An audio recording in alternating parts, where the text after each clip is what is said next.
నమస్కారం. ప్రేక్షకులందరికీ శుభోదయం. ఈనాటి శుభయోగం శీర్షికన మంగళవారం సందర్భంగా సుబ్రహ్మణ్యేశ్వర స్వామి వారిని సర్పరూపంలో ఆరాధించడం వెనుక ఉన్న అంతరార్థం ఏంటో, సర్పరూపంలో సుబ్రహ్మణ్య స్వామిని పూజిస్తే ఎలాంటి విశేషమైన శుభ ఫలితాలు కలుగుతాయో పరిశీలిద్దాం. ప్రధానంగా ఈరోజు త్యాగరాజస్వామి వారి ఆరాధనోత్సవాలు. ఈ సందర్భంగా త్యాగరాజస్వామి వారిని మనసులో స్మరించుకోవటం, గృహంలో త్యాగరాజస్వామి వారి చిత్రపటానికి నమస్కారం చేసుకొని గంధం బొట్లు, కుంకుమ బొట్లు పెట్టి అగరబత్తులు వెలిగించటం, త్యాగరాజ కీర్తనలు శ్రవణం చేయటం ద్వారా శుక్రబలాన్ని పెంపొందింపజేసుకొని సకల శుభాలను సిద్ధింపజేసుకోవచ్చు. అలాగే మంగళవారం సందర్భంగా సర్పరూపంలో ఉన్న సుబ్రహ్మణ్యేశ్వర స్వామిని ఆరాధన చేయటం ద్వారా కాలసర్పదోష తీవ్రతను తగ్గింపజేసుకోవచ్చు. జ్యోతిష శాస్త్రపరంగా రాహువుని సర్పం తలగాను, కేతువుని సర్పం తోకగాను వర్ణించారు. సుబ్రహ్మణ్యేశ్వర స్వామి వారి భౌతిక రూపం సర్పం. అందువల్ల సర్పరూపంలో ఉన్న సుబ్రహ్మణ్యుడిని ఆరాధన చేస్తే రాహుకేతు దోషాలు, కాలసర్పదోషాల తీవ్రతను తగ్గింపజేసుకోవచ్చు. సుబ్రహ్మణ్యేశ్వర స్వామి వారిని సర్పం రూపంలో ఆరాధించడం వెనుక ఒక అద్భుతమైన అంతరార్థం పురాణాల్లో చెప్పడం జరిగింది. ఒకానొక సమయంలో సుబ్రహ్మణ్యేశ్వర స్వామి వారు ఆకాశ మార్గంలో ప్రయాణం చేస్తున్నప్పుడు సుబ్రహ్మణ్యేశ్వర స్వామి వారికి బ్రహ్మదేవుడు కనిపిస్తాడు. అప్పుడు సుబ్రహ్మణ్య స్వామి బ్రహ్మదేవుడితో కస్త్వం అని అడుగుతాడు. కస్త్వం అంటే ఎవరు నువ్వు అని అర్థం. అప్పుడు బ్రహ్మదేవుడు అహం బ్రహ్మాస్మి, నేను బ్రహ్మని అని పలుకుతాడు. అయితే సుబ్రహ్మణ్యేశ్వర స్వామి ఆ సమాధానంతో సంతృప్తి చెందకుండా, బ్రహ్మకు ఒక ఆకారం ఉండదు, నీకు ఆకారం ఉంది. బ్రహ్మకు ఒక రూపం ఉండదు, నీకు ఒక రూపం ఉంది. బ్రహ్మకు ఏ గుణాలు ఉండవు, కానీ నీకు కొన్ని గుణాలు ఉన్నాయని బ్రహ్మదేవుడితో పలుకుతాడు. ఇక్కడ సుబ్రహ్మణ్యేశ్వర స్వామి వారు బ్రహ్మ అనేటటువంటి పదాన్ని పలికారంటే ఆయన ఉద్దేశంలో ఈ సకల చరాచర సృష్టికి మూలమైనటువంటి నిర్గుణ పరబ్రహ్మస్వరూపం అని అర్థం. ఆ నిర్గుణ పరబ్రహ్మస్వరూపానికి ఏ ఆకారము ఉండదు, ఏ గుణాలు ఉండవు, ఏ రూపము ఉండదు. కాబట్టి బ్రహ్మతో ఆ విధంగా పలుకుతారు. ఆ తర్వాత ఓంకారానికి అర్థం చెప్పమని బ్రహ్మదేవుడిని అడుగుతారు.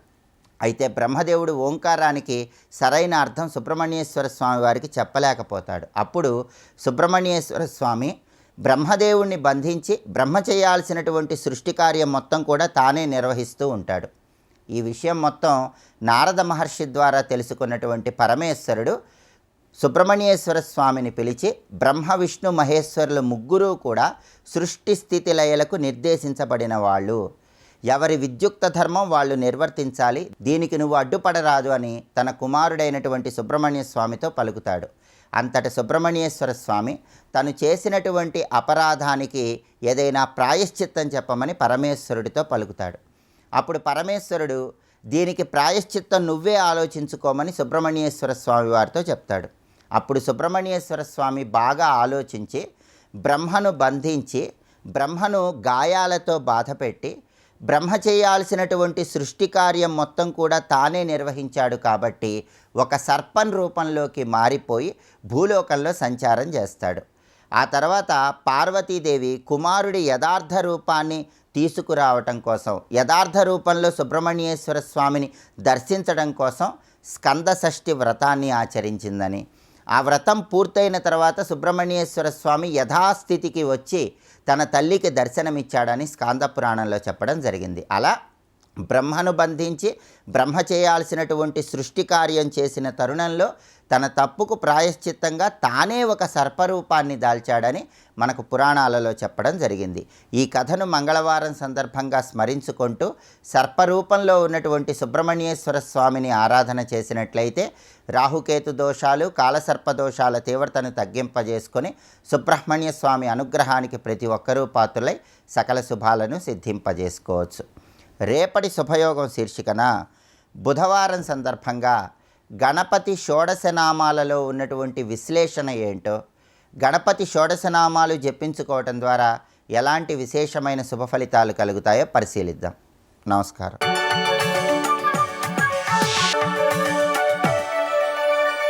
నందకిశోర నవనీత చోర నాద విహార శ్రీధర, నందకిశోర నవనీత చోర నాద విహార శ్రీధర. పరమాత్మతో ఉన్నాడు, పరమాత్మలో ఉన్నాడు, పరమాత్మగా ఉన్నాడు. అది తెలుసుకోవాల్సింది ఇక్కడ. ఆ స్థితిలో ఉన్నాడు కనుక స్వస్థ. అతని పరిస్థితి ఏంటంటే సమలోష్టాస్మ కాంచన. అక్కడ స్థితప్రజ్ఞుల్లాగే ఈయన గారు కూడా ఎప్పుడైతే ద్వంద్వాతీత అన్నారంటే వెంటనే సమలోష్టాస్మ కాంచన తెలుసుకోవాల్సింది. చిన్న మాట కాదు ఇది, సమలోష్టాస్మ కాంచన. ఇవన్నీ కూడా ఒక ఐడియాలజీ, ఒక ఆదర్శం. అలాంటి వాళ్ళు లేరని కాదు కానీ బహు తక్కువ. కానీ వాళ్ళని గట్టిగా మనం పెట్టుకుని ప్రయత్నిస్తే కనీసం కొన్ని వికారాలైనా దాటగలం. అందుకే ఎప్పుడు ఆదర్శంగా చూపించే వాళ్ళని పరిపూర్ణుల్ని చూపించాలండి. మన గ్రంథాలన్నీ అలాగే ఉంటాయి. రాముల వారి ధర్మాలు ఉన్నాయి. మానవుడెవడు చేయలేడు. చేయని కాడికి తెలుసుకోవడం ఎందుకంటే ఎవడూ చేయలేనివి చేసేవాడు కనుక నాయకుడు, ఆయన నువ్వు ఆరాధిస్తావు. ఆరాధించడం వల్ల కొన్నేనే నీకు వస్తాయి. అది ఇక్కడ కొన్నైనా వస్తాయి. అందుకే ఎప్పుడు 100 మార్కులు ఫుల్ మార్కులు పెడతారు. రావని తెలిసే పేపర్ రాస్తాం. కొందరు 30, కొందరు 50, కొందరు 90 అయినా వస్తాయి కదా కనీసం. అదే మనకి ఎప్పుడు ఆదర్శం గట్టివాడిని చూపించాలి. ఇక జీవన్ముక్తుడు అంటే సిద్ధుడు. సిద్ధావస్థ ఎలా ఉంటుందో చూపిస్తున్నారండి. సాధకులు సిద్ధులు అనుకోరాదు. ఇవన్నీ నాకు లేవు కనుక ఇది అక్కర్లేదు అనుకోవద్దు, అవి తెచ్చుకోవాలనుకోవాలి. ఇక్కడ తెలుసుకోవాలి. కానీ సిద్ధావస్థ ఎంత అందమైనదో తెలిస్తే ఆ స్థితిని పొందాలనేటువంటి ఒకానొక తపన, శ్రద్ధ నీలో కలగాలి. అందుకే సిద్ధావస్థలో ఎలాంటి పరిస్థితి ఏర్పడుతుంది? సమలోష్ట అస్మకాంచన. లోష్టం అంటే మట్టి, అస్మం అంటే రాయి, కాంచనం అంటే బంగారం. మట్టి, రాయి, బంగారం మూడింటిని ఒకేలా చూస్తాట. కానీ సమలోష్టాస్మ కాంచన స్థితి వాళ్ళదండి. వాళ్ళకి మట్టైన బంగారమైన ఒకటి. అందుకే వాళ్ళని బంగారం చూపించుకోవడం మోహింపజేయలేరు మహాత్ములు. తెలుసుకోండి ఇక్కడ. వాళ్ళు వీటికి లొంగరు కాదు, వాళ్ళకి అసలు ఆనదది. ఇది బంగారం, దీని మీద ఆశ పెట్టుకోకూడదని పక్క తల తిప్పరు. సాధన దశలో అలా తిప్పాలి. సిద్ధ దశలో అది బంగారం ప్రత్యేకం అని దాని దృష్టి ఏర్పడదు. సమలోష్టాస్మ కాంచన. అద్భుతమైన మాట చెప్పారు ఇక్కడ, సమలోష్టాస్మ కాంచన. ఇందులో విశేషం ఒక అద్భుతమైన విషయం కూడా. లోష్ట అస్మకాంచన అని 3. రాయి బంగారం అంటే సరిపోతుంది కదా, మరి సమలోష్టాస్మకాంచన అని ఎందుకని అంటే మట్టి కొంచెం మెత్తగా ఉంటుంది, రాయి మరి గట్టిగా ఉంటుంది, బంగారం తడతడలాడుతుంది. అంటే ఇందులో గొప్పది చెప్పండి. మళ్ళీ అన్నారే బంగారం గొప్పదని. 3 సమానం అన్నది. అంటే మనకు బంగారం గొప్పదని ఉంది కదా, సత్వగుణం. ఇలా పిండిలా ఉంది కదా, ఆయన మట్టి రజోగుణం, రాయి తమోగుణం. అర్థమైంది కదా. ఆ మూడింటిని సమంగా చూసి పట్టించుకోడు బట్టి అదే అర్థం కూడా దీనిలో గ్రహించవచ్చు. ఈ సమలోష్టాస్మ కాంచన అనే స్థితి అంత తేలిక కాదండి. ఒకసారి ఒక పెద్ద మహానుభావుడు శాస్త్రములను చదివి వైరాగ్యం కలిగింది అతనికి. వైరాగ్యం కలిగి, నాకు వైరాగ్యం కలిగింది కనుక నేను ఇంకా ఏకాంతంగా అరణ్యాలకు వెళ్ళి సాధన చేసుకుంటాను అంటే వాళ్ళ ఆవిడ నేను వస్తాను అదిట. నిజానికి ఆవిడ అసలు సాధకురాలండి, ఇది నాకు తెలియదు. అది నేను మహాత్ముల సాధనలు బయటపడవు. ఆవిడ సాధన వీడు గుర్తించలేపాడు. ఎందుకంటే మిగిలిన వాళ్ళలా సతాయించడాలు ఏమీ లేదు. మహాపతివ్రతగా ఉంది, ఇన్నాళ్ళు గమనించలేదు, ఏదో మామూలు స్త్రీ అనుకున్నాడు. కానీ ఆవిడ విచారణ ఆవిడకున్నది. ఎప్పుడైతే వస్తానన్నాడు, నన్ను ఇక్కడ నువ్వేమి ఇబ్బంది పెట్టకూడదంటే ఏమి ఇబ్బంది పెట్టను, నీ మార్గానికి అడ్డురాను, నువ్వు చేసుకో, నేను అనుసరిస్తాను నేనే అన్నది. ఇక్కడ అడవిలోకి వెళుతుంటే తోవలో అడవిలో ఒక బంగారు కడియం కనబడింది. వెంటనే ఈవిడ కానీ దృష్టి చూస్తే ఆకర్షితురాలు అవుతుందేమోనని ఆవిడ చూడకుండా వచ్చి మట్టి కప్పిసెట్ట. ఆవిడ గమనించి అది బంగారమని దాన్ని మట్టి కప్పాలని ఇంత అవివేకం ఉంటే ఇంట్లోనే ఉండొచ్చుగా, ఇక్కడ దాకా ఎందుకు వచ్చారు అన్నది. అంటే ఆవిడ స్థితి ఎటువంటిదో చూడండి. అది సమలోష్టాస్మ కాంచన అంటే చిన్న విషయం కాదు. ఇక్కడ ఆరూఢ స్థితి. 6 రోహ కాదు, గుర్తుందా? 6 రుక్షు ఆరూఢ. అక్కడ చెప్పాడు భగవానుడు. తుల్య ప్రియాప్రియో ధీర. ప్రియమైన అప్రియమైన తుల్యంగా ఉండాలి. ఇది ఒక అప్రియం కలిగిందనుకోండి, అది పట్టుకుని రాత్రంతా నిద్రపట్టదు. ఆ సంఘటన ఇక్కడ లేదు, అయిపోయింది. కానీ ఆ సంఘటన అలా తొలుస్తూనే ఉంటుంది. అప్రియం వీళ్ళకి నిద్ర పట్టదు, 10 మందిని నిద్ర పట్టనివ్వరు, వాళ్ళని వీళ్ళని సతాయిస్తూ ఉంటారు. ఇక్కడ ఉన్నది మన స్థితి. ఎన్ని నోట్సులు రాసుకున్నా, ఎన్ని పుస్తకాలు చదివినప్పటికీ ఈ స్థితికి ప్రయత్నం కూడా జరగట్లేదు. చూడండి ఎంత దురదృష్టం. ఆ అప్రియం పడుతుంది. ప్రియం అనుకోండి, అప్పుడు అసలు నిద్ర పట్టదు, అది కూడా బాధ. ప్రియమైనా పట్టదు, అప్రియమైనా పట్టదు. ఇంకా పొద్దున్న లేచిన తర్వాత పూజ చేసినా, పురస్కారం చేసినా, జపం చేసినా అప్రియ చింతనే. మరి ఇదా జరిగిపోతుంది అంతే. ఇక్కడ అంటే ఎక్కడున్నామో దీన్ని బట్టి ఆలోచించుకోవాలి. వాడికి ప్రియమైన అప్రియమైన పట్టదు, ఎందుకంటే వీటికి అతీతమైనదంతా కలిసిపోయాడు. అది నీ ప్రియము, ఇది అప్రియము, నాకు 2 పట్టవు అనుకోవలేదు వాడికి. ఆ ప్రియాప్రియముల దృష్టే లేదు వాడికి. అందుకే తుల్య ప్రియాప్రియో ధీర. వాడండి ధీరుడు. కశ్చిత్ ధీర ప్రత్యేగాత్మైన మేక్షత్. ధీరులను కావాలి, వీరులను కావాలి, వాళ్ళు హీరోలు. ప్రతివాడికి హీరోయిజం ఇదే. ఆ ధీరత్వం కావాలి ఇక్కడ. ఆ ధీరులే తమలో ఉన్న పరమాత్మని గ్రహించగలరు కనుక ధీర అని మాట వేశాడు. ధీర అంటే విక్రియారహితో ధీర. విక్రియారహిత, వికారములు లేనివాడు. వికారములంటే ఎటువంటి సంఘటన జరిగినా చలించకుండా ఉండాలి. అందుకని అన్నీ బాగుంటే నేను బాగుంటానండి అని కాదు, అవి ఎప్పుడు బాగుండవు తెలుసుకో. అనిత్యమసుకం లోకం. అందుకోసం ఇవి బాగుపడితే నేను బాగుపడతాను, ఇది బాగుపడవు నువ్వు బాగుపడవు, ఇది తెలుసుకో. అది ఎలాంటిదంటే కెరటాలు తగ్గాక స్నానం చేస్తామన్నట్టే, అవి తగ్గవు నువ్వు స్నానం చేయలేవు, ఇవి ఇలాగే ఉంటాయి. కాదండి కొంచెం మంచి టైం రానియండి, రాదు, ఇలాగే ఉంటుంది, నువ్వు ఆలస్యం చేయకు.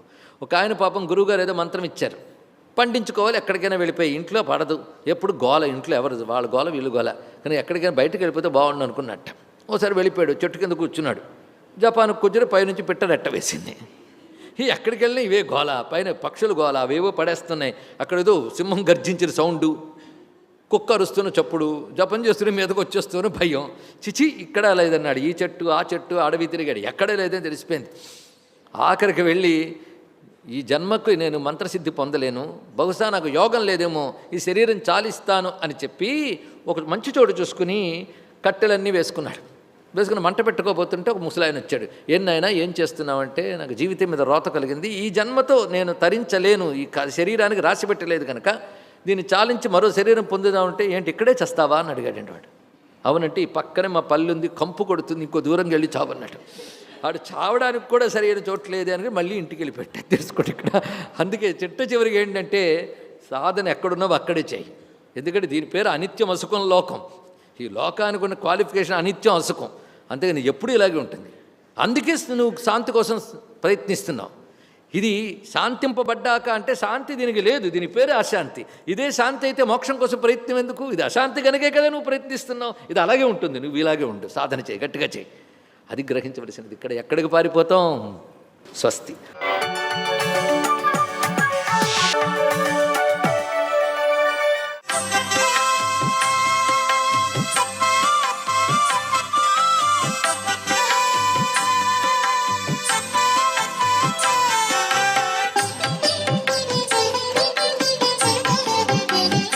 ఓం నమో నారాయణాయ. ఓం నమ శివాయ. శ్రీమాత్రే నమః. మంగళవారం అనగానే మనందరికీ కూడాను మనసు నిండా పరమ పవిత్రవంతమైనటువంటి భావన బలంతో కూడినటువంటి ధైర్య స్థైర్య లక్షణాల్ని ప్రసాదించేటువంటి ఆంజనేయ స్వామి వారి యొక్క దివ్య చరితం, అలాగే ఆ స్వామికి సంబంధించినటువంటి స్తోత్ర పట్నాలు మనసు నిండా మెదలాలి. అందుకే హనుమాన్ చాలీసా పట్నం, ఆంజనేయ స్వామి వారి దేవాలయాన్ని దర్శించి అక్కడ సింధూరాన్ని బహుకరించి స్వామికి, ఆ స్వామి ఒళ్ళంతా కూడాను సింధూరంతో అలంకరించి మన నుదుటన కూడా సింధూరం పెట్టుకొని ప్రదక్షిణాలు అనంతరం 11 సార్లు హనుమాన్ చాలీసా కనుక పఠనం చేసినట్టయితే నిష్టగా మంగళవారం నాడు మన అభీష్టాలన్నింటినీ కూడాను ఆ స్వామి నెరవేరుస్తాడు అని చెప్పేసి శాస్త్రవచనం. అభీష్ట సిద్ధి ప్రదాత అని చెప్పడానికి వీలుగా స్వామివారికి ఆయన సకల వేదాంత శాస్త్రవేత్తే కాదు, వ్యాకరణ తత్వవేత్త కూడా. ఆ స్వామివారికి తెలిసినట్టుగా వ్యాకరణ శాస్త్రాల్లోని పరిజ్ఞానం మరి ఎవరికీ రాదు. అందుకనే ఆయనకి తమలపాకులతో పూజ చేయటం, స్వామివారికి తమలపాకులతో పూజ చేయటం అంటే మరి అంత గొప్ప విశేషమైన విలువ ఇవ్వటం అన్నమాట ఆ స్వామివారికి. అందుచేత తమలపాకులతో స్వామివారికి అష్టోత్తర శతనామావళి పూజ చేసి అప్పాలు నైవేద్యంగా సమర్పించి, అరటిపండ్లు కూడా నైవేద్యంగా సమర్పించి, హనుమాన్ చాలీసా పఠనం పూర్తయిన తరువాత ఆ ప్రసాదాన్ని 10 మందికి కనుక పంచినట్లయితే జీవితంలో సంభవించేటువంటి అనారోగ్య లక్షణాల నుంచి బయటపడటమే కాకుండా అన్ని పనులు కూడాను సక్రమంగా నెరవేరుస్తూ దుఃఖము అనేటువంటిది లేకుండా శాంతియుతమైనటువంటి సహజీవనాన్ని ప్రసాదిస్తాడు హనుమంతుల వారు అని చెప్పేసి మనం చేయవలసినటువంటి ఒక పెద్ద కార్యక్రమం ఏంటంటే, మంగళవారం నాడు మీ ఇంటి పెరట్లో కనుక అరటి చెట్లు కనుక ఉన్నట్లయితే మంగళవారం నాడు ఆ అరటి చెట్టు దగ్గర నువ్వుల నూనెతో దీపారాధన ఆచరించి చూడండి. ఎందుకంటే ఆంజనేయ స్వామి వారు ఎక్కువగా అరటి చెట్ల వనంలో సంచరిస్తూ ఉంటాడు అని చెప్పేసి శాస్త్రం. ఆయన చిరంజీవి కదండి. అందుకని ఆ అరటి చెట్టు దగ్గర కనుక మీరు హనుమాన్ చాలీసా పఠనం చేస్తూ కనుక నువ్వుల నూనెతో కనుక దీపారాధన కనుక ఆచరించినట్లయితే సర్వాభీష్ట సిద్ధిరస్తు అని చెప్పేసి స్వామివారు మనని అనుగ్రహిస్తాడు అని చెప్పేసి కూడా గుర్తెరగాలి. సర్వే జనా సుఖినో భవంతు.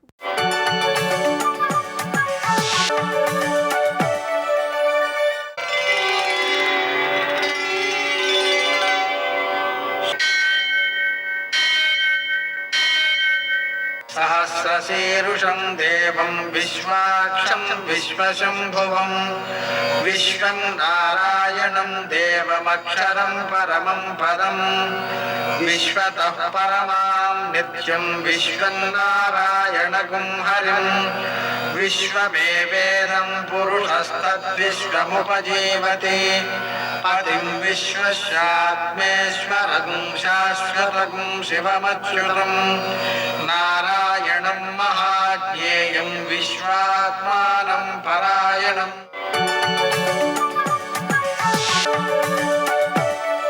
సూర్యశౌర్యమథేందురింద్రపదవీ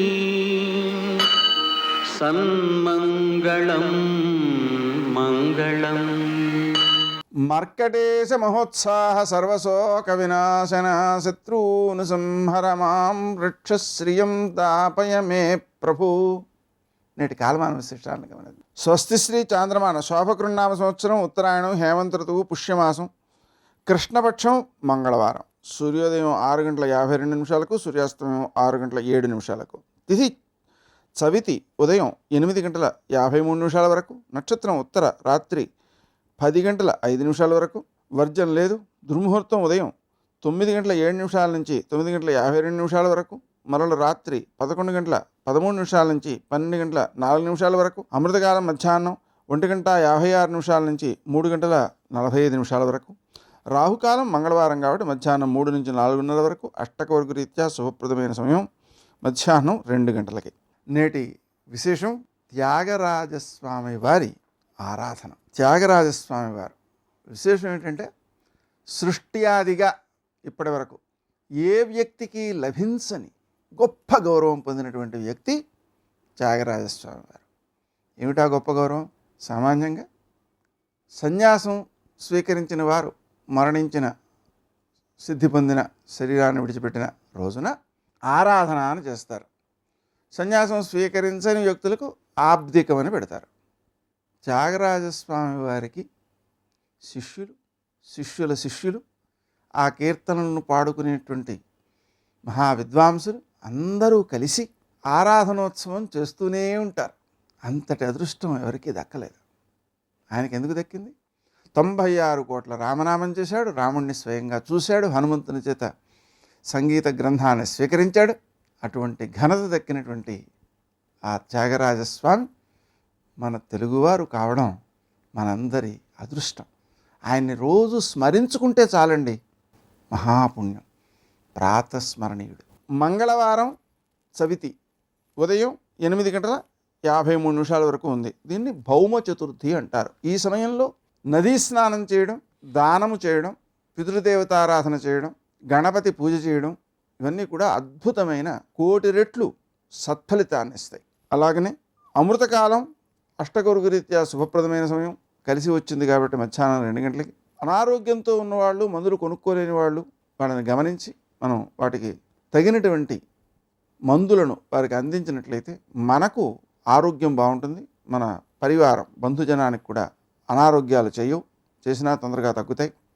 రోగనిరోధక శక్తి పెరుగుతుంది. వీటన్నిటితో బాటుగా 1,000,000 కపిలగోవు దానములను చేసినటువంటి ఫలితం 1,000,000 రెట్లే వస్తుంది.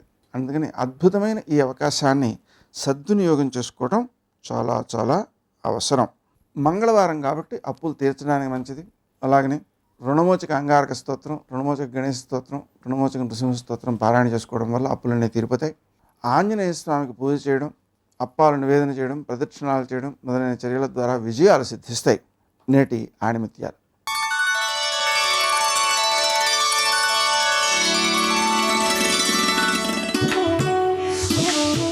ఆయుధాల కంటే మిక్కిలి ప్రమాదకరమైనది కోపం.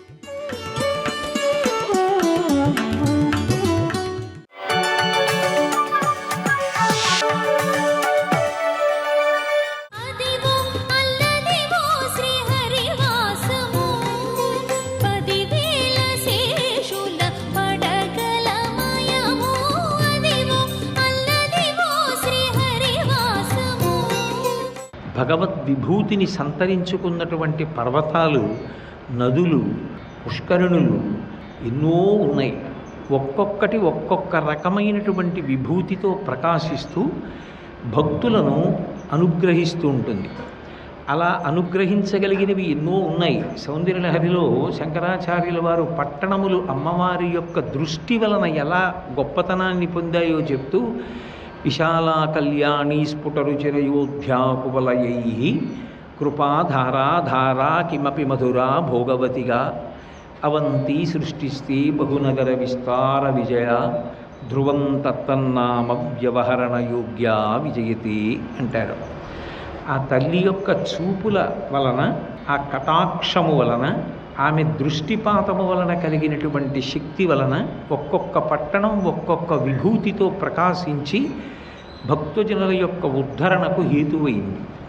అలాగే నదులు, మహర్షులు చేసినటువంటి తపస్సుల వల్ల భగవంతుని యొక్క అనుగ్రహ విశేషంగా ఈ భూమి మీద ప్రవహించి జనులను ఉద్ధరించాయి. అలాగే కొండలు, ఒక్కొక్క కొండలో ఉన్నటువంటి జీవుడు భగవంతుడి గురించి తపస్సు చేసి పరిసమాప్తమైపోయినటువంటి అవతారాన్ని కూడా మళ్ళీ తన మీద వెలిసేటట్టుగా చేసుకున్నాడు. భద్రాచలం అటువంటి కొండలలో ఒకటి. త్రేతాయుగంలో పరిసమాప్తమైపోయినటువంటి రామచంద్రమూర్తి అవతారం తన యొక్క శిరస్సు మీద వెలిసేటట్టుగా చేసుకోవడం కోసం గొప్ప తపస్సు చేసి కృతకృత్యుడయ్యాడు. అందుకే భగవంతుడంతటి వాడు కూడా అక్కడ చతుర్భుజుడై ఆ పట్టుకునేటటువంటి ఆయుధాల్ని అపసవ్యంగా పట్టుకుని ఆ కొండ మీద వెలిశాడు. అందుకని ఒక్కొక్క చోట ఒక్కొక్క రకంగా ఆ భగవంతుడి గురించి తపస్సు చేసి ఎందరో అనుగ్రహాన్ని పొందారు. అవన్నీ మహాక్షేత్రములయ్యాయి. వామాంకస్థిత జానకీ పరిలసత్కోదండ దండంకరే చక్రం చోర్ధ్వకరీణ బాహుయుగళే శంఖం శరం దక్షిణే బిభ్రాణం జలజాతపత్రనయనం భద్రాద్రిమూర్ధ్ని స్థితం కేయూరాది విభూషితం రఘుపతిం సౌమిత్రియుక్తం భజే అంటారు భద్రాచలంలో వెలిసినటువంటి రామచంద్రమూర్తి గురించి. ఆ పర్వతం చేసిన తపస్సు వల్ల ఒక గొప్ప క్షేత్రం వచ్చింది. అసలు ఏ విధమైనటువంటి తపస్సు ఎవరూ చెయ్యవలసిన అవసరం లేకుండా సనాతనముగా భగవంతుడి వలనే విభూతితో విరాజమానమైనటువంటి కొన్ని ప్రదేశములు ఇవి మా పేరు మీద కీర్తిని పొందాలి అని కోరుకున్నటువంటి భక్తుల యొక్క పేరు మీద ఒక్కొక్క యుగంలో ఒక్కొక్క పేరుతో ప్రకాశించాయి. అలా వచ్చినటువంటి కొండ వెంకటాచలం. అందులో కృతయుగంలో దాన్ని వృషాద్రి అని పిలిచారు. ఇది ఒకసారి పరిశీలనం చెయ్యండి అంటారు. ఎందుకంటారు అంటే వెంకటాచలం విషయంలో ఒక అద్భుతమైనటువంటి విశేషం ఉంది. తెల్లవారుజామున నిద్ర లేవగానే ఆ కొండ గురించి ఒక్కసారి స్మరించిన, ఆ కొండ యొక్క కథని ఒక్కసారి విన్నా, అందులో ఆంతరముగా ప్రతిపాదింపబడినటువంటి విషయములను పరిశీలనం చేసిన వెంకటేశ్వరుని యొక్క పరిపూర్ణమైన అనుగ్రహమునకు పాత్రుడై సమస్తమైనటువంటి ఈప్సితములను సిద్ధింపచేసుకుంటాడు అని చెప్పి దానికి ఫలశ్రుతి. అందుకే ఆ కొండ ఒక్కొక్క యుగంలో ఒక్కొక్క పేరుతో ఎందుకు ప్రకాశించింది అన్న విషయాన్ని తెలుసుకుంటూ ఉంటారు. కృతే వృషాద్రింబక్షంతి, కృతయుగంలో దానికి వృషాద్రి అని పేరు. వృషాద్రి అని పిలువబడడానికి యథార్థమునకు ఒక మహాభక్తుడి పేరు మీదో మహర్షి పేరు మీదో వచ్చింది కాదు. అక్కడ వృషాసురుడు అనబడేటటువంటి ఒక రాక్షసుడు ఆ కొండ మీద ఉండేవాడు. అయితే రాక్షసుడు అంటే భగవంతుణ్ణి ఆరాధన చెయ్యనివాడు అని అర్థం చెప్పడం సాధ్యం కాదు. హిరణ్యకశిపుడు చెప్పిన వేదాంతం లోకంలో ఎవరూ చెప్పరు. అంత గొప్ప వేదాంతం చెప్తాడు తల్లితోటి. అలాగే హిరణ్యాక్షుడు, అలాగే రావణాసురుడు, అలాగే కుంభకర్ణుడు గొప్ప ప్రసంగం చేస్తాడు. వీళ్ళందరూ రాక్షసులు. కానీ అవసరమైనప్పుడు మాత్రం అవతల వారికి చెప్పడానికి మాత్రమే పనికొస్తుంది వేదాంతం. వాళ్ళు అనుష్ఠించడానికి పనికిరాదు. కేవలము నోటితో చెప్పడానికి కాదు ధర్మం. ధర్మం అనేటటువంటిది తెలుసుకుని అనుష్ఠించడం కోసం వచ్చింది. దాని పేరే ధర్మం. ధ్రియతేవా జనైరితి ధర్మం. ఏది తెలుసుకుని అనుష్ఠింపబడిందో అది ధర్మం. ధర్మో రక్షతి రక్షిత అంటే ధర్మాన్ని రక్షించండి కాదు, ధర్మాన్ని రక్షించండి అంటే ధర్మాన్ని అనుష్ఠించండి అని. సర్వం శ్రీ ఉమామహేశ్వర పరబ్రహ్మార్పణమస్తు. స్వస్తి.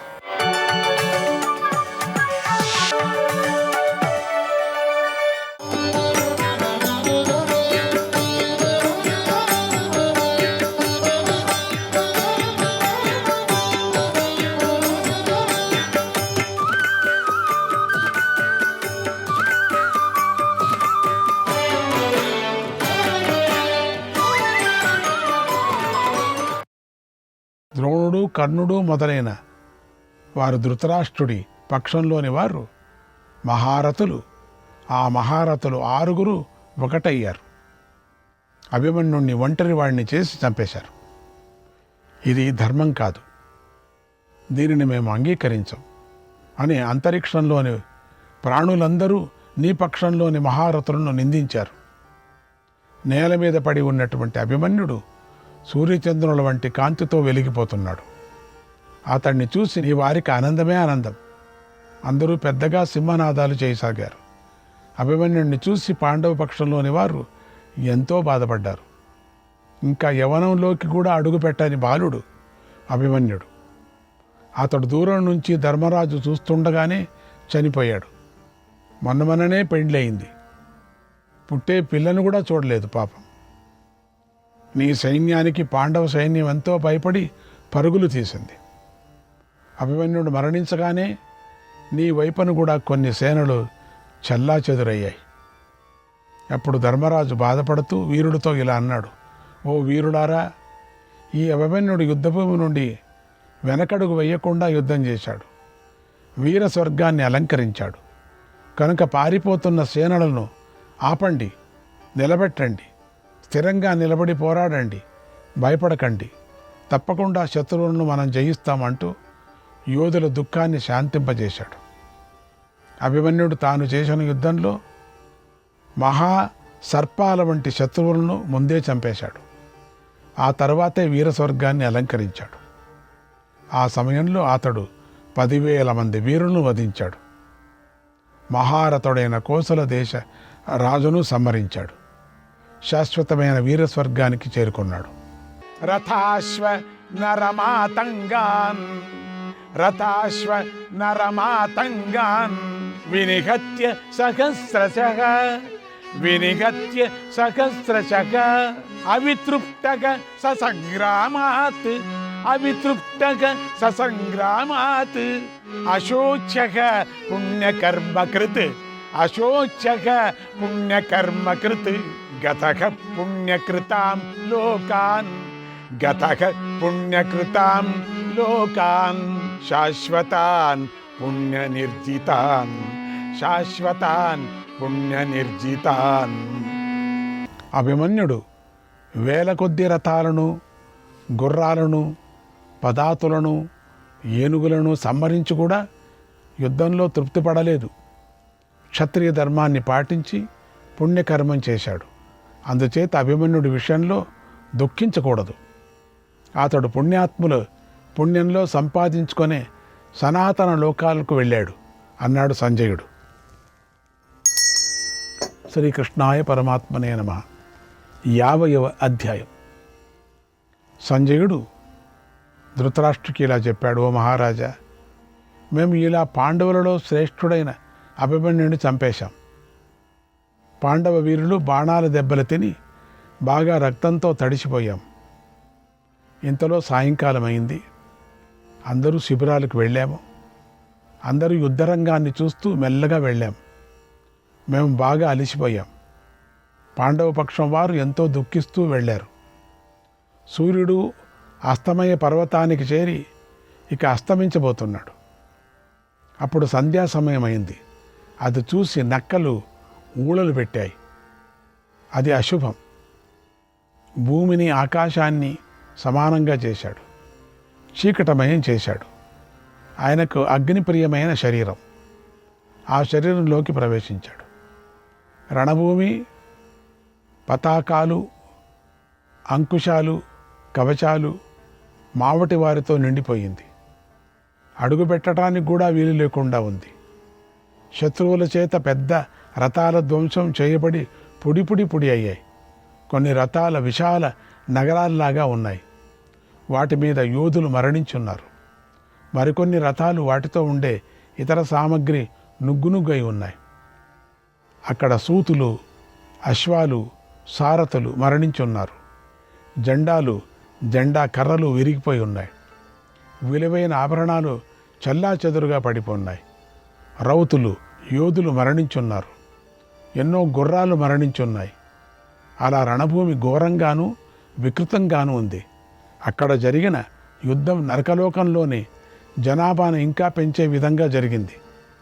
అక్కడ కొన్ని ఆ కబంధాలు లేచి పైకి చేస్తున్నాయి. ఇరుపక్షాల యోధుల ఆ రణభూమిని చూస్తూ మెల్లగా తమ శిబిరాలకు వెళ్ళారు. యజ్ఞవేదిక మీద హవిస్సు లేనప్పుడు అగ్ని తేజోహీనంగా ఉంటుంది. అలా అభిమన్యుడు తేజోహీనమైన అగ్నిలాగా అక్కడ పడి ఉన్నాడు. అతడు మహాబలుడు, ఇంద్ర సమానుడు. అతడు ధరించిన వస్త్రాలు ధ్వంసమైపోయాయి. అతడి అలంకారాలు జారి చెల్లాచెదురుగా పడిపోయాయి. శత్రువులారా బాలుడైనటువంటి అభిమన్యుణ్ణి అతి భయానకంగానూ బీభత్సంగానూ చంపేశారు అన్నాడు సంజయుడు. శ్రీకృష్ణాయ పరమాత్మనే నమః. 51వ అధ్యాయం. సంజయుడు ధృతరాష్ట్రుడికి ఇలా చెప్పాడు: ఓ మహారాజా, అభిమన్యుడు మహాబలవంతుడు. అతడు మరణించాడు. అప్పుడు పాండవ పక్షంలోని రతికులు రథాలను, కవచాలను విడిచిపెట్టారు. ధనస్సులను పక్కకు పెట్టారు. జరిగిన ఘోర యుద్ధాన్ని గుర్తు చేసుకుంటూ ధర్మరాజు దగ్గర కూర్చున్నారు. వారి మనస్సులన్నీ అభిమన్యుడి మీదే ఉన్నాయి. అభిమన్యుడు తన సోదరుడైన అర్జునుడి పుత్రుడు. అందుకు ధర్మరాజు ఎంతో దుఃఖిస్తూ ఇలా అన్నాడు: ఈ అభిమన్యుడు కృపాచార్యుణ్ణి, శల్యుణ్ణి జయించాడు. దుర్యోధనుణ్ణి, ద్రోణుణ్ణి, అశ్వత్థామను జయించాడు. ఇతర మహారథులను కూడా జయించాడు. నాకు సంతోషం కలిగించాలని ప్రవేశించలేని ద్రోణ సైన్యంలోకి సులభంగా ప్రవేశించాడు. అక్కడ రణపండితులు, వీరులు, మహారథులైన వారినే ఓడించాడు. అసలు ద్రోణును పన్నిన చక్రవ్యూహాన్ని దేవతలు కూడా ఛేదించలేరు. ఈ వ్యూహాన్ని అంతకుముందు కూడా మేమెవరమూ చూడలేదు. అటువంటి దానిని అభిమన్యుడు ఛేదించేశాడు. శత్రువులను సంహరిస్తూ యుద్ధరంగంలో వీర విహారం చేశాడు. శత్రుసేనలో ఉన్నటువంటి వీరులు, యుద్ధోన్మాదులందరూ అభిమన్యుడిని చేతిలో ఓడిపోయి పారిపోయారు. మా శత్రువులలో అతి ముఖ్యుడైన దుశ్శాసనుడినే అభిమన్యుడు మూర్ఛపోగొట్టాడు. అతన్ని యుద్ధం నుండి పారిపోయేలాగా చేశాడు. చివరికి దుశ్శాసనుడి పుత్రుడి చేతిలో మరణించాడు. అలాంటి వీరాభిమన్యుడు చనిపోగా ఇక అర్జునుడికి ముఖమేలా చూపించాలి? అతడి ముఖమేలా చూడాలి నేను? ప్రియమైన కుమారుని కోల్పోయిన సుభద్రను ఎలా పలకరించాలి? ఆమెకు ముఖమేలా చూపించాలి? శ్రీకృష్ణార్జునులను ఈ చెడు వార్తను ఎలా చెప్పాలి? అసలు దీనికంతా నేనే కారణం. జయాన్ని కోరుకుంటూ నా సంతోషం కోసం సుభద్ర మనస్సుకు బాధ కలిగించాను. శ్రీకృష్ణార్జునుల మనస్సును బాధ పెట్టాను. వారికి అయిష్టమైన పనిని చేశాను. నాకు లోపం ఉంది. నలుబ్ధో బుధ్యతే దోషాన్ లోభాన్మోహాత్ ప్రవర్తతే, లోభాన్మోహాత్ ప్రవర్తతే. మధులిప్సుర్హి నాపశ్యం, మధులిప్సుర్హి నాపశ్యం. ప్రపాతమఖమీదృశం, ప్రపాతమఖమీదృశం. లోభం కలవాడు దోషాలను తెలుసుకోలేడు. లోభం వల్ల, మోహం వల్ల చెడు కార్యాలను చేస్తాడు. నేను తేనె మీద ఆశపడ్డానే కానీ ఇలా లోయలో పడిపోతానని గమనించలేదు. ఈ అభిమన్యుడు సుకుమారుడు. అతడు ఆహారం తీసుకోవడంలోనూ, పడుకోవటంలోనూ, వాహనం మీద వెళ్ళటంలోనూ, ఆభరణాలు ధరించటంలోనూ కూడా మృదువుగా ప్రవర్తిస్తాడు. అతడు ముద్దు వచ్చే బాలుడు. నేను ఆ బాలును యుద్ధంలో ముందు పెట్టాను. అతడు యుద్ధంలో ప్రవీణుడు కాదు. నేను కూడా అభిమన్యుడితో పాటుగా మరణించి ఉంటే బాగుండేది. అర్జునుడు తప్పకుండా కోపంతో జ్వలించిపోతాడు. అతడి చూపులకు నేను కాలిపోతాను. ఇది తప్పదు. నేనే చేసిన పని. నేను వెళ్ళమన్నాను. అతడు శరణు వేడితే శత్రువులకైనా అభయమిస్తూ ఉంటాడు. బలవంతుడైన ఆ అర్జునుని పుత్రుణ్ణి ఈరోజు మనం అందరం కలిసి కూడా రక్షించలేకపోయాం. బలవంతులైన కౌరవులకు ఇప్పుడు పెద్ద ఆపద ముంచుకొచ్చింది. ఇది సత్యం. పుత్రవధ వల్ల అర్జునుడు బాగా కోపిస్తాడు. కౌరవులను సర్వనాశనం చేస్తాడు. దుర్యోధనుడు నీచుడు. అతడు అర్జునుడి వల్ల తన పక్షం అంతా నాశనమైపోవటాన్ని చూసి దుఃఖిస్తాడు. ప్రాణాలు విడుస్తాడు. ఇది నిజం. అభిమన్యుడు సాటి లేని పౌరుషం గలవాడు. ఇంద్రుడి మనుమడు. అతడు మరణించిన తరువాత లభించే జయం నాకు అక్కర్లేదు. అది నాకు సంతోషాన్ని కలిగించదు. రాజ్యం కానీ, దేవత్వం కానీ, దేవలోక గమనం కానీ నాకు సంతోషాన్ని కలిగించవు అని ధర్మరాజు ఎంతో బాధపడ్డాడు. అన్నాడు సంజయుడు. శ్రీకృష్ణాయ పరమాత్మనే నమః. 52వ అధ్యాయం. సంజయుడు ధృతరాష్ట్రుడికి ఇలా చెప్పాడు. ఓ మహారాజా, అభిమన్యుడు మరణానికి ధర్మరాజు ఎంతగానో దుఃఖిస్తున్నాడు. ఎందుకంటే అర్జునుడిని చూడలేకపోతానే. అర్జునుడి మీద ధర్మరాజు కూడా కొంచెం భయం ఉంది. ఎందుకంటే చాలా కోపిష్ఠుడు. కానీ ధర్మరాజు మీద ఏమనడం. కానీ ఏమైనా మనసులో పెట్టుకుంటాడేమో, ఎంత పని చేశా, నీచ కృత్యం చేశా, హీన కృత్యం చేశా నేను అని తనకు తానే ఏడుస్తున్నాడు. పుత్రుడంటే ఎంతో ప్రేమ అర్జునుడికి, ప్రాణం.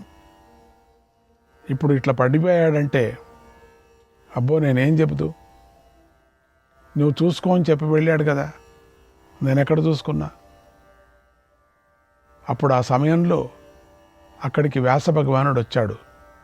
ధర్మరాజు ఏడుస్తూ ఉంటే కింద నీళ్లు పడకూడదు కదా. ధర్మరాజు ఆయనను పూజించి ఎంతో దుఃఖిస్తూ అభిమన్యుడి మరణం గురించి ఆయనకు చెప్పి ఇలా అన్నాడు.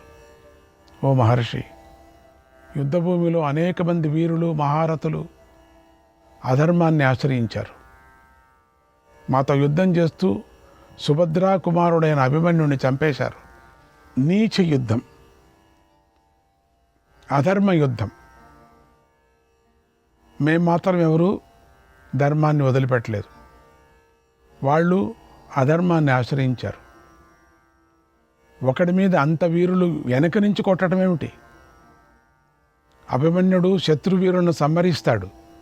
శక్తిమంతుడు, బాలుడు, చిన్నపిల్లల మనస్తత్వం కలవాడు. అతడు యుద్ధంలో తగిన సాధనాలు లేకుండా యుద్ధం చేశాడు. అట్లనా చేసేది? అసలు ఏమీ లేకుండా చేశాడు. రథం లేకుండా చేశారు. విల్లు బాణాలు లేకుండా చేశారు. కత్తి, డాలు ఏమీ లేకుండా చేశారు. ఆ స్థలమంతా నిర్జీవంలాగా చేసేశారు. అటువంటి సమయంలో ఒక గద దొరికింది. గదతోనే ముందు చక్రం దొరికింది. చక్రంతోనే చేశాడు. ఏమీ దొరకకుండా చేయాలని చేశారు అని ఉండిందంతా చెప్పుకొచ్చాడు. చక్రవ్యూహంలోకి ప్రవేశించడానికి దారి చూపించమని నేనే అతడిని చెప్పాను. నేను అడిగాను. అయితే అతడు వ్యూహంలోకి ప్రవేశించగానే మమ్మల్ని సైంధవుడు అడ్డుకున్నాడు. మాకు తెలీదు. సైంధవుడు వస్తాడని తెలీదు మాకు. క్షత్రియులు తమతో సమానమైన వీరులతోనే యుద్ధం చేయాలి. క్షత్రియులు తమతో సమానమైన వీరులతోనే. అదే న్యాయం. కానీ శత్రువులు చేసిన ఈ యుద్ధం అన్యాయంగా ఉంది, అసమానంగా ఉంది. అందువల్ల నేనెంతో దుఃఖిస్తున్నాను. ఈ యుద్ధాన్ని మాటిమాటికి గుర్తు చేసుకుంటూ శాంతిని పొందలేకపోతున్నాను. అతి ఘోరంగానూ ఇది దారుణంగానూ జరిగింది అని బాధపడ్డాడు. అప్పుడు వ్యాస మహర్షి ధర్మరాజుతో ఇలా అన్నాడు. ఓ విద్వాంసుడా, నీకు సకల శాస్త్రాలు తెలుసు. నువ్వు మేధావివి. నీలాంటి వారు కష్టాలు వచ్చినప్పుడు మోహపడకూడదు. మోహపడకూడదు అంటే దుఃఖపడకూడదు, భయపడకూడదు. అభిమన్యుడు శూరుడు, పురుషశ్రేష్ఠుడు. అభిమన్యుడు యుద్ధరంగంలో అనేక మంది శత్రువులను సంహరించాడు. ఎంతమందిని సంహరించాడు? మహావీరులు చేసే పనిని చేశాడు ఒక్కడే. వీరస్వర్గానికి చేరాడు. అనతిక్రమణీయో వై అనతిక్రమణీయో వై విధిరేష యుధిష్ఠిర దేవదానవ గంధర్వాన్ దేవదానవ గంధర్వాన్ మృత్యుర్ఘరతి భారత మృత్యుర్ఘరతి భారత. ఓ ధర్మరాజా, ఇది విధాత రాత. దీనిని ఏ వ్యక్తి దాటలేడు. మృత్యువు దేవదానవ గంధర్వాదులను కూడా నాశనం చేస్తుంది అన్నాడు.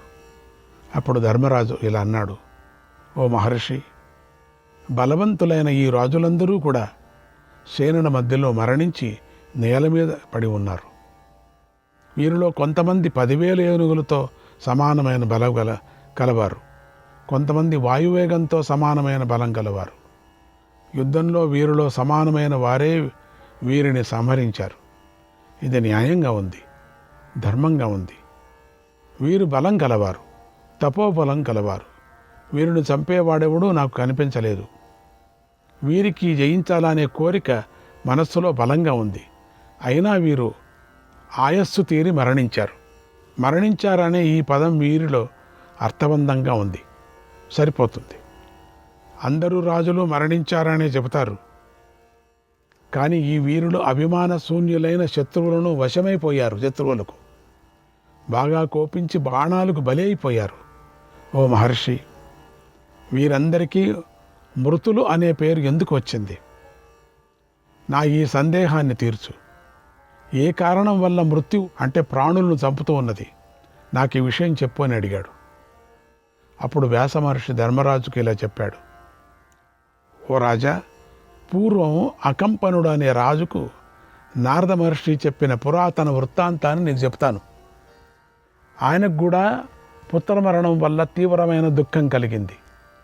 తట్టుకోలేనంతగా ఆ దుఃఖం కలిగింది. నీకు ఆ ఉత్తమమైన మృత్యు జనన కథ చెబుతాను. తతస్త్వం మోక్షసే దుఃఖాత్ స్నేహబంధన సంశ్రయాత్. అది వింటే నీకు మమకార బంధం వల్ల కలిగే దుఃఖం తొలగిపోతుంది. సమస్త పాపరాశిఘ్నం సమస్త పాపరాశిఘ్నం శృణు కీర్తయతో మమ శృణు కీర్తయతో మమ ధన్యమాఖ్యానమాయుష్యం ధన్యమాఖ్యానమాయుష్యం శోకగ్నం పుష్టివర్ధనం శోకగ్నం పుష్టివర్ధనం పవిత్రమరి సంఘగ్నం పవిత్రమరి సంఘగ్నం మంగళానాంచ మంగళం మంగళానాంచ మంగళం యథైవ వేదాధ్యయనం ఉపాఖ్యానమిదం తథా ఉపాఖ్యానమిదం తథా. మృత్యువు యొక్క జన్మకథ సమస్త పాపరాశులను నాశనం చేస్తుంది. ఈ కథ ధనాన్ని లభింపజేస్తుంది, ఆయస్సును ప్రసాదిస్తుంది, శోకాన్ని నాశనం చేస్తుంది, పుష్టిని వృద్ధి చేస్తుంది.